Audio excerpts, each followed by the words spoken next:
Yeah, this week? feels good. Still something I'm dealing with. We'll probably be dealing with it for the next couple weeks, but feels good. Is it good that you're not, because this game was originally on Thursday, is it good to have a few We would have been extra fine for that too. It's nice this time of year to have a couple extras, but it's also nice to have that little mini bye after a Thursday night game, so either one would have worked. There's been a lot made of the viral clip of you and Zach and you talked about it was just a frustrating day from the game on Sunday. But when you look at the conversation, Zach said that basically like that's just you and you don't accept anything below standard from anyone, and he wouldn't trade you for the world in having a leader like that. Do you feel like there needs to be more of that type of temperament for this team moving forward?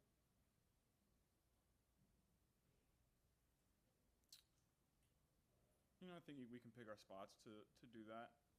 There's definitely discussions had this week about what was good enough, what wasn't good enough from the game.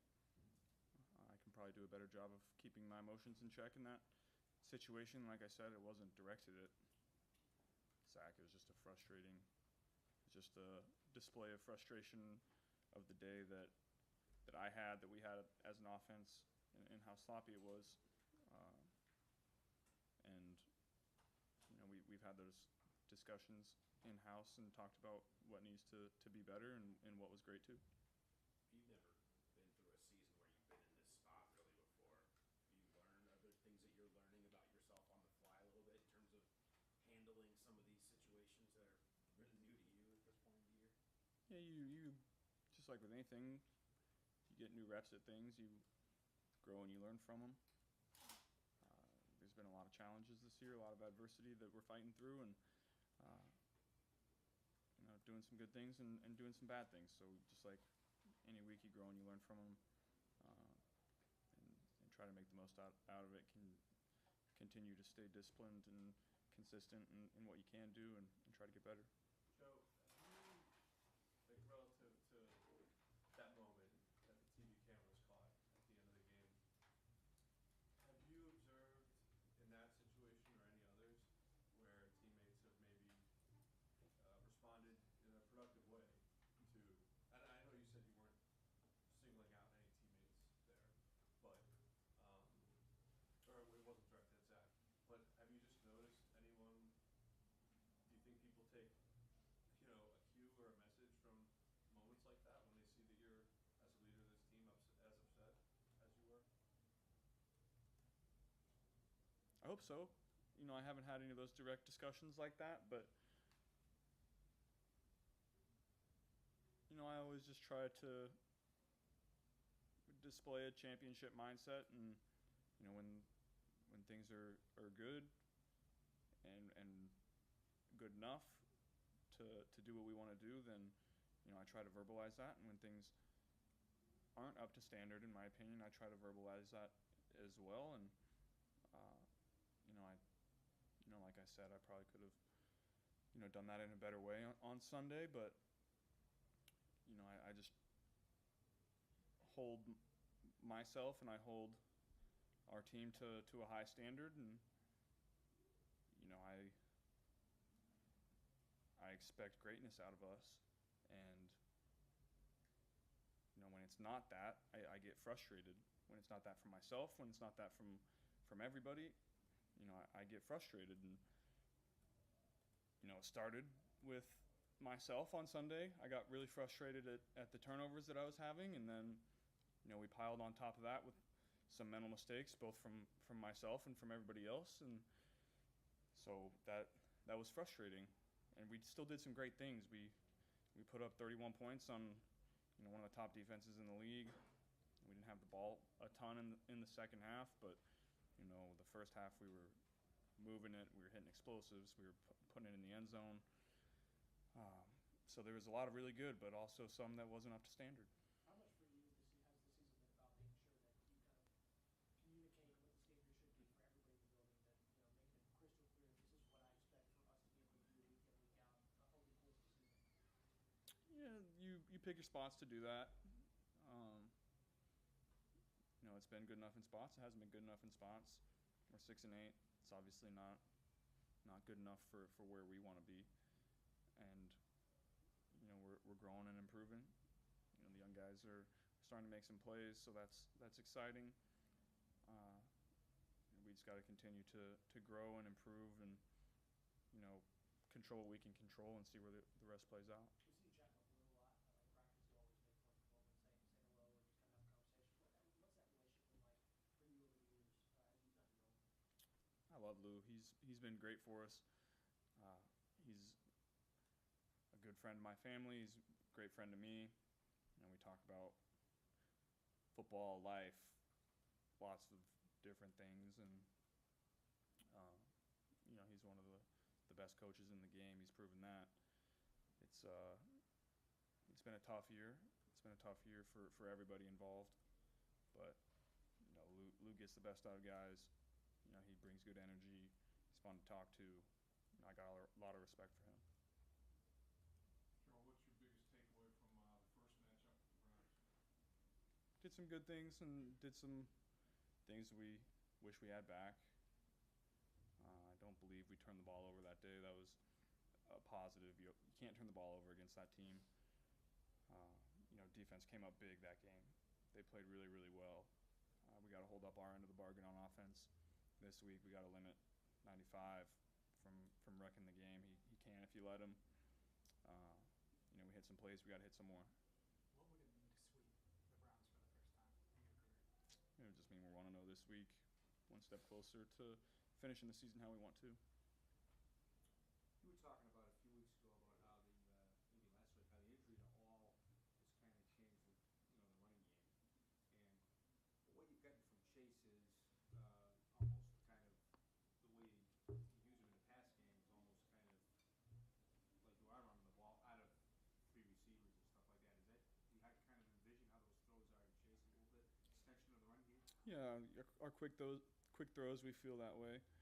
But I would also say our run game has really taken a step over the last several weeks.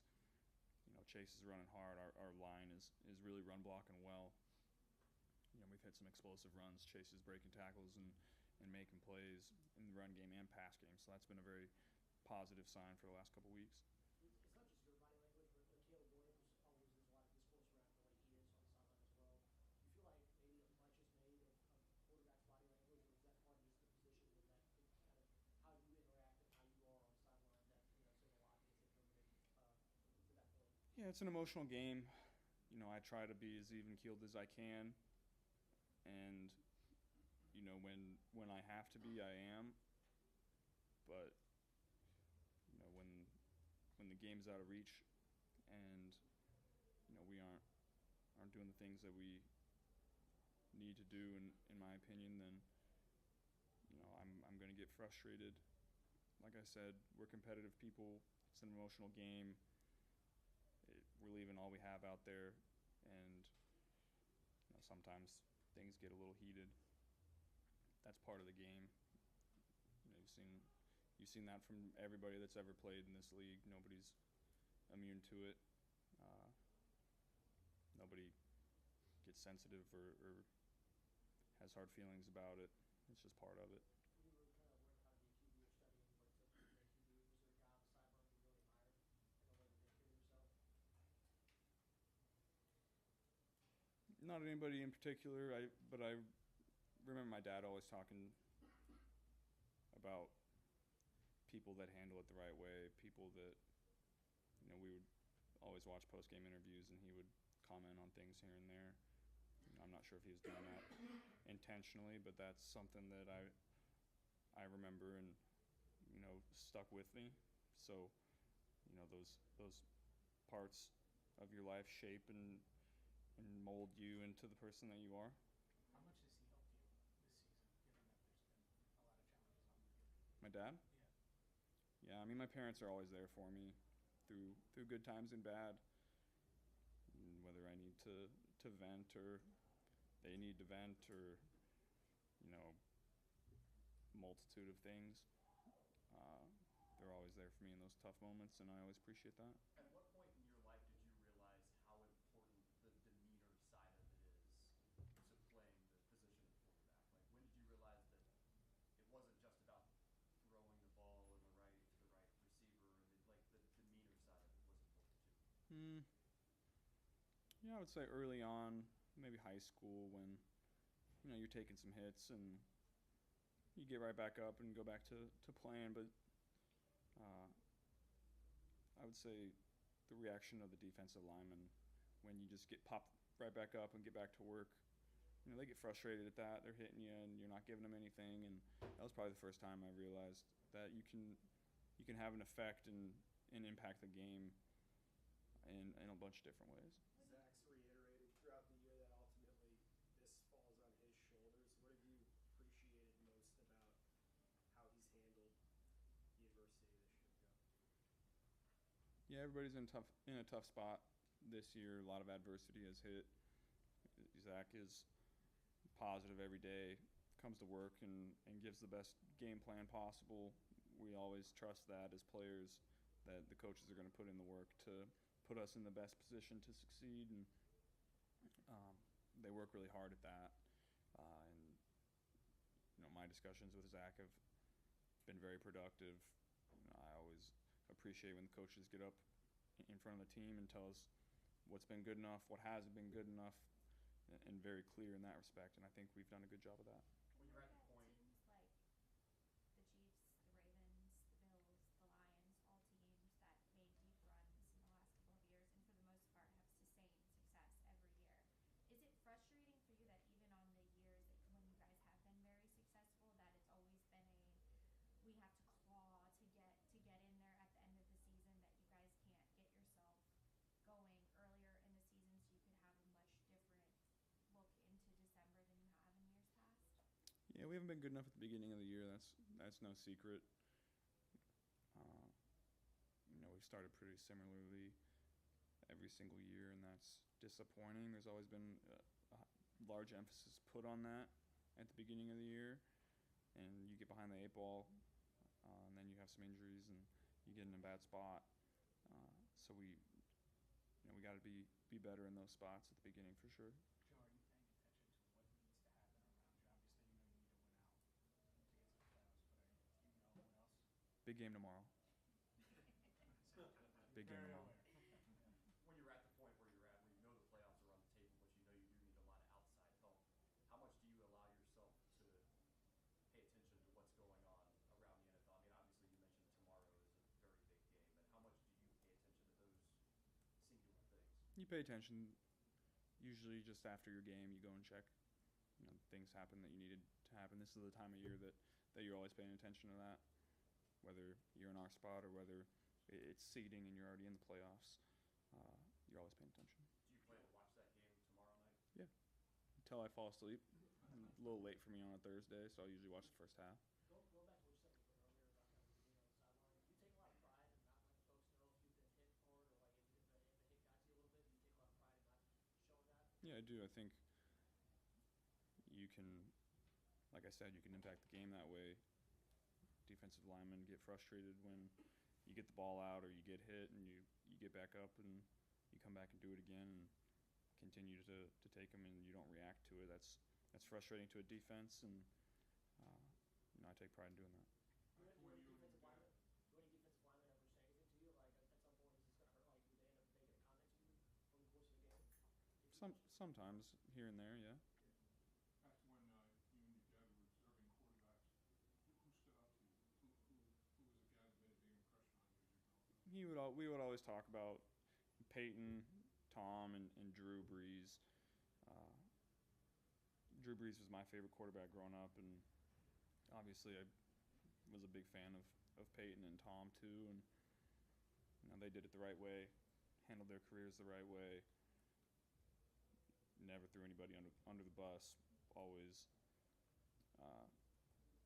had the demeanor and that you want to see from a quarterback. And just like I said before, it's those guys get heated on the sideline too. And that's part of the game. You can go see clips of all those guys getting frustrated. We put a lot into this. We work really hard to go out and play well on Sundays and put ourselves and our bodies in a great position to go out and perform. And when you don't feel like things are up to the standard, that gets frustrating because we put so much work into this. and emotions run high. It's an emotional game. You mentioned three guys, those three guys you mentioned. You've been in that, they've been in the conversation with you this last month. Do you, does that, has that caught your eye? The numbers you've been putting up have been right there with those guys? I haven't seen anything. Uh, I know I'm putting up good numbers this month. That's about all I know. I don't know about any comparisons or anything like that. Do you think your reaction the other day is the same when you're in year 2 or year 3? Or do you think part of it is... I think there were a lot of different things that went into it. I think if that's a close game in it till the end, that's not how I'm reacting in that situation. Usually what happens when I get that frustrated is I'm frustrated in my own mistakes to start, and then we have control of the game against a team that I feel like we're better than, and if we're not playing up to my standard against a team like that, then that you have the luxury of being a little emotional on the sideline in that situation because the game's out of reach, and you don't have to go back out there and make a play to win the game. So I think there's a lot of different things that go into it. What was Zac saying to you to try and settle you down or offer perspective? He was just trying to tell me to be happy with the win. And I appreciate that about him because I can get lost in, just like everybody can, you get lost in the adversity of the season. You can't take winning for granted. And, I've tried to get better at that. And, Zac tries to help me get better at that. And I appreciate that about him. And it's tough for me sometimes. I want to be great. I want us to be great. And on offense, I want us to be perfect. And if we're not, that gets frustrating to me. And I do need to be better at just, if we win, be happy about it. It's hard to win in this league. And I can do a better job of, maybe showing that side of me on a Monday and enjoying the win right after, and rather than letting that boil over on the sideline. Did you ever catch one of the lip-reading attempts that there were several of them trying to get made? The what? Lip-reading attempts in the video? Oh, no, I didn't. This team's been traditionally very good when it comes to not making penalties. And like the last 3 games kind of, boom, stick out. Is there anything that you can put your finger on, or what? Well, that's part of what was frustrating. That's not what we do. We're a disciplined football team that understands the rules, understands the cadence, understands what we're trying to do on every single play, and that's why historically we've been good at that. But like you said, the last 3 weeks we have not. That needed to be addressed, and it's been addressed. In any way, do you work on it in practice? What do you do? It's just about maintaining focus through every snap, through the entire game. It's I think sometimes when you get into a game like that, you get up late. I forget what the score was at that point, but you have little mental lapses because you're like, oh, the game is won. We're trying to get in the end zone one more time, but like, game's won. I'm ready to get on the plane and go home. And I've fallen into that before. And you just have to maintain your mental focus through the triple zeros on the clock. That includes me. So that's something that we can all be better at. How do you like to be coached? I mean, there's some people that like to be coached really hard and have people in their face, and that typically gets the best out of them. And there's some people that don't react well to that. So for you, how do you like to be coached? Not that way. Not that way. I don't think that, there might be a place for that when you're a younger player, but I think when, you've proven that you can play at a high level, I think it's more of a collaborative effort, and, there's always good dialogue about, where I can be better and the things that I can improve on, and vice versa. So, I think those conversations are always productive. There was a lot made of that interaction, obviously, because it was caught on camera and it was on live TV.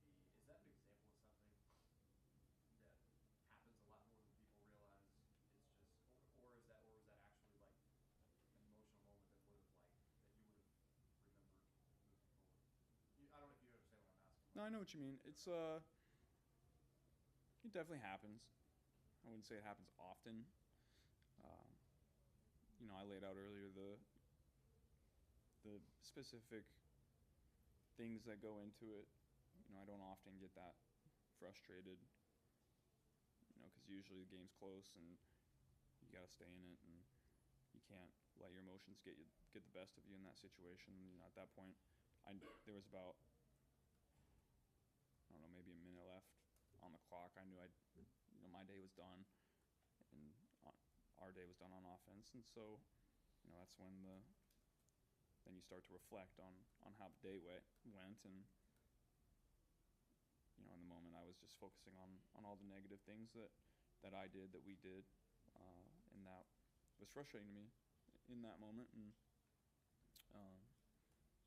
like I said, a lot of things go into it. Thanks, guys. Thanks, Joe.